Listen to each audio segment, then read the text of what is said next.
Jadi kemarin gue bikin pertanyaan tentang sekitar jomblo. Gimana ya, jomblo tuh sekarang udah kayak jadi bahan bulian gitu. Bahan bulian yang sangat, dimana orang jomblo tuh kayak hina banget. Kayak ada jomblo lewat tuh kayak pengen diludahin semua orang. Nah menurut gue nih ada yang aneh nih sama perspektif jomblo ini gitu. Gue share tentang kejombloan. Gue buka deh. Berhubung coronanya juga udah mau hilang ya, gue buka aja dah ini. Gue heran kenapa jomblo tuh sering kali jadi satu bahan bulian, seolah-olah orang kalau jomblo tuh udah nggak ada harganya gitu. Mindset kayak gini menurut gue sih agak ngeganggu tuh men gitu loh. Makanya kemarin gue nanya sih di Instagram, kenapa kalian jomblo? Tipe orang jomblo juga kadang-kadang macam-macam sih. Ada yang dia rendah hati, ada yang dia pemilih, terus ada juga yang emang gak laku gitu. Ada yang dia bilang katanya jomblo tuh gara-gara belum ada yang cocok aja biasanya kan rasanya. Terus ada juga yang jomblo fisabilillah, agamis sih. Ada juga yang memang pemilih banget gitu, kayak misal punya kriteria khusus, punya kriteria yang sangat perfect banget, terus dia nggak nemu sama dia belum nemu, dia nggak mau berpasangan. Nah itu ada juga sih tipe jomblo yang jual mahal gitu, ada. Macam-macam sih alasan gue jomblo. Nah kalau alasan pribadi gue ngejomblo sendiri, emang gue jomblo ya. Di fase sekarang ini gue belum merasa kalau berpasangan itu menjadi prioritas gitu loh. Nggak tahu kenapa, mungkin nanti satu saat bakal tiba-tiba kawin gitu kan, siapa tahu. Yang jelas gue ada alasan gue jomblo adalah karena gue belum ngerasa kalau pasangan itu adalah hal yang paling penting, paling prioritas untuk saat ini. Nah kalau alasan teman-teman, di sini gue pengen tahu nih alasan teman-teman yang lain kenapa sih pada ngejomblo gitu. Kemarin gue share pertanyaan dan ada banyak macam-macam. Kita lihat jawabannya satu-satu. Alasan jomblo. Kenapa kamu jomblo? Karena sudah terlalu banyak makan harapan kosong. Mana ya? buset. Atau gini ya, apa namanya? Kasihan banget nih orang deh. Gila, kasihan banget makan harapan kosong. Mungkin ini ya, mungkin si mbak-mbak ini mungkin sering dikasih harapan palsu gitu kali ya sama pasangannya, kali ya sama cowok. Biasanya buat cowok-cowok, tolong dong jangan, kasihan tuh cewek tuh jangan dibohongin gitu. Nah ini sering kali terjadi dalam dunia percintaan ya. Jadi sering kali ada satu pasangan dimana yang ceweknya pada endingnya dia akan ngerasa bahwa dia dikasih harapan palsu gitu. Istilahnya PHP gitu ya. Gue udah di PHP ini sama si kampret satu nih, gue udah di PHP ini sama cowok ini gitu. Nah PHP itu sebenarnya sih cuma karena kegeeran doang sih. Jadi kadang-kala PHP itu muncul bukan karena si cowoknya jahat, nggak selalu kayak gitu. Kadang-kadang PHP itu karena memang si ceweknya tuh ekspektasi kita ke dia terlalu tinggi, kita terlalu mempercayai dia, kita terlalu mempercayai memberikan sepenuh hati ke dia. Padahal kan kita nggak boleh ngasih sepenuh hati ke orang sebelum akhirnya kita sah dalam ikatan kok gini sih? Dalam ikatan perkawinan, dalam ikatan rumah tangga, sebenarnya kita nggak boleh terlalu ngasih hati ke dia. Karena nanti nggak bagus. Ya pada akhirnya ketika si pasangan, si cowok itu nggak terlalu serius, kita akan anggap dia jahat. Karena dia sering ngasih kita banyak harapan, banyak janji-janji manis, banyak omong kosong gitu kan. Nah pada akhirnya, si cowok itu akan dicap jahat dan keluar kata-kata, dasar cowok PHP. Jadi gitu ya, harapan kosong itu menurut gue sih bisa jadi karena memang si cowoknya tukang gombal terus ceweknya terlalu kegeerannya. Baiknya kita standar aja lah karena kan menurut gue sih seharusnya rasa cinta itu nggak bisa lebih besar dari rasa cinta kita ke keluarga ya, sama ke Tuhan. Jadi sewajarnya aja lah kalau cinta-cintanya terlalu lebay, banyak drama, banyak drakor gitu, banyak nonton drakor sih. Buat kamu yang udah terlalu banyak makan harapan kosong, mungkin gue saranin lu banyakin makan nasi padang aja kali ya. Udah jelas tuh terisi tuh perut buncit-buncit, diet mulai besok. Nah ya saran gue sih untuk yang udah terlanjur makan harapan kosong, coba kita belajar dari yang udah terjadi, tahu kan rasa sakitnya gimana. Nah dari situ kita sekarang kedepannya harus bermindset bahwa kita nggak boleh ngasih harapan lebih kepada sesama manusia, karena kadang-kadang seringkali itu mengecewakan. Ketika mengecewakan, kita akan nyalahin keadaan, bahkan nyalahin diri sendiri, dan efeknya nanti ke kita kurang bagus dalam bertindak ke depannya. Jadi kasihlah harapan sepenuhnya ke orang-orang yang benar-benar lu percaya, kayak keluarga lu misal, atau Tuhanmu sendiri. Udah situ kunci utama tuh, kalau sama Tuhan tuh memang harus percaya penuh. Kadang-kadang percaya ke Tuhan itu kadang susah juga loh, karena sering kali kejutan-kejutan dari Tuhan itu sering kali susah kita baca, karena memang otak kita tuh dibatesin untuk bisa secerdas, sejenius itu gitu loh. Kadang-kadang cara-cara Tuhan itu, cara-cara alam itu nge-treatment kita itu memang di luar jangkauan otak itu. Jadi mesti dari hati keluarnya. Kalau kita dari hati udah bener-bener percaya, Masalah semua kepercayaan tuh kita bakal dikasih the best treatment ever. Jadi jangan terlalu mudah dikasih harapan sama orang, tetap enjoy dan punya prinsip sendiri. Oke, next, panjang juga nih masalah harapan kosong. Males pacaran, nambah-nambahin dosa. Males pacaran, nambah-nambahin dosa. Gimana kan? Nah, males pacaran lah, nambah-nambahin dosa, gimana pendapat? Itu lebih ke itu pembelaan karena dia jomblo aja sih kalau menurutku. Pembelaan karena dia jomblo, belum laku gitu kan. Jadi alibinya ke dosa gitu. Ke dosa. Coba kalau dia ada yang mau terus laku, pasti nggak bilang gitu pasti. Tapi emang bener sih, kadang-kadang apalagi anak zaman sekarang nih, maaf nih, anak zaman sekarang tuh kadang kayak gitu tuh, dia kadang-kadang ngomongnya banyak bullshitnya gitu, ngakunya malas pacaran lah, nambah-nambahin dosa, begitu ketemu cowok ganteng sikat dah dia, dibawa ke mau. Ya udah kan kayak gitu emang kan. Kalau cewek, yang cowok juga sama, ada istilahnya kalau temenku jomblo fisabilillah, nah itu ada juga. Maaf, cuma ini fenomena, men, gue nggak singgung agama atau sana sini, gue netral, cuman orang tuh kadang-kadang muncrat lagi. Gini, kadang-kadang kalimat malas pacaran nambah-nambahin dosa tuh terlalu over sih menurut gue sih, terlalu over, karena dosa itu kan jelas ya tanda petik agama gitu.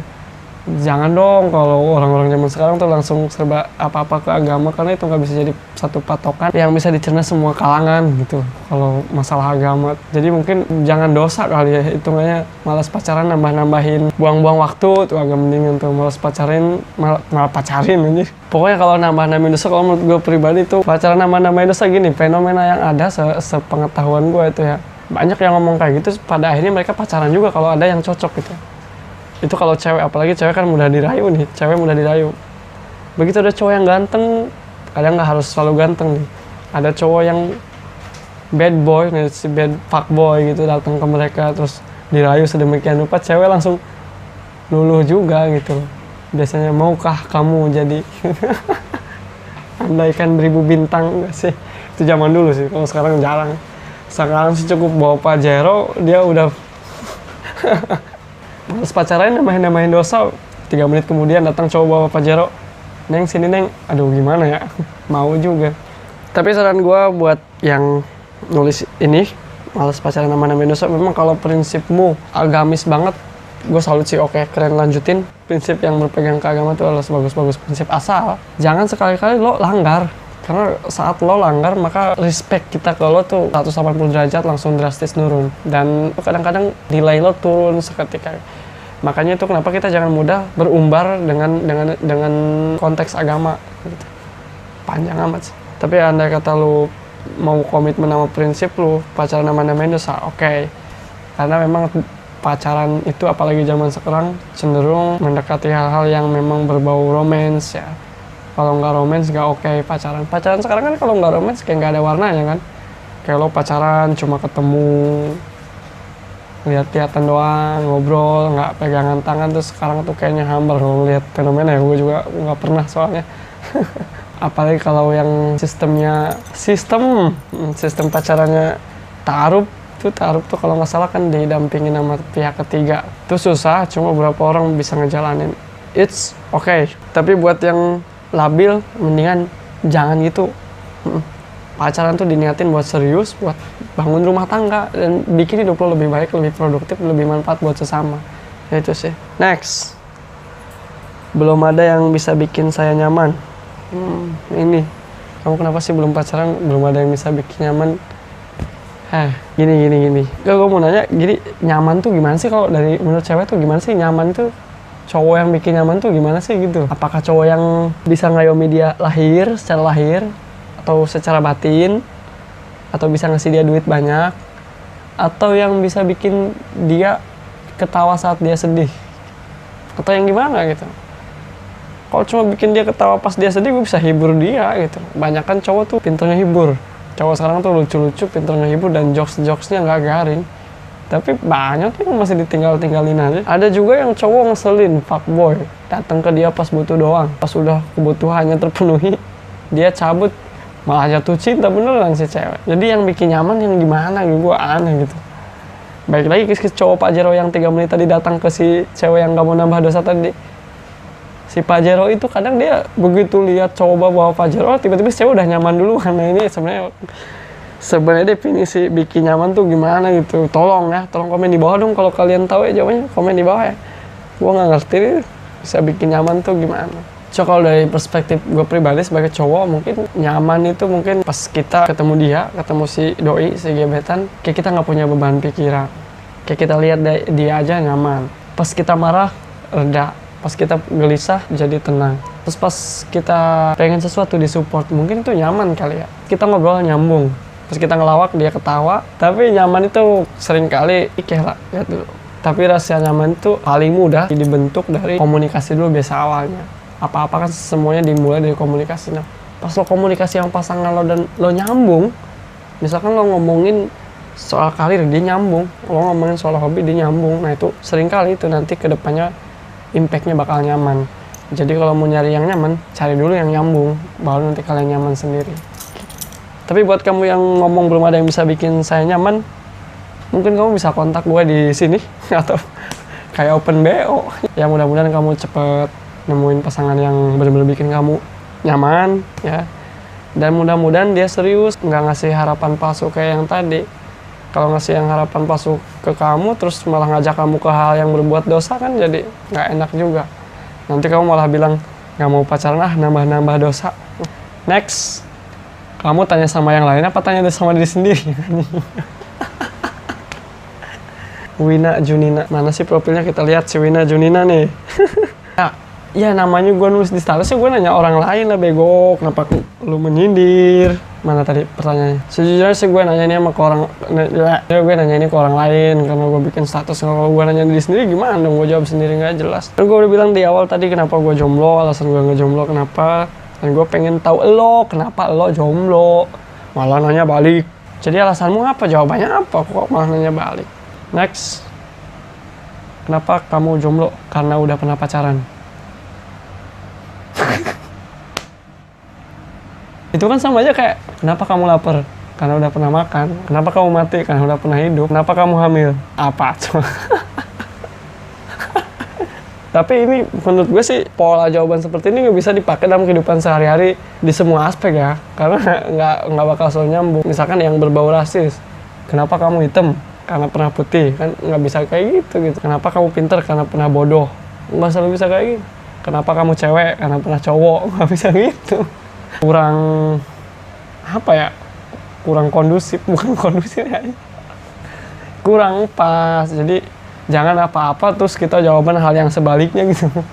Indonesia tuh emang sering kayak gitu, sering banget nih di Indonesia nih fenomena kayak gini. Kayak misal, kenapa tikus kakinya dua? Jawabannya bukan karena dua itu bisa menopang berat badan sekian yang jaraknya, nggak gitu. Tapi di Indonesia tuh kenapa tikus kakinya dua? Karena kalau tiga, bisa gitu kalau Indonesia.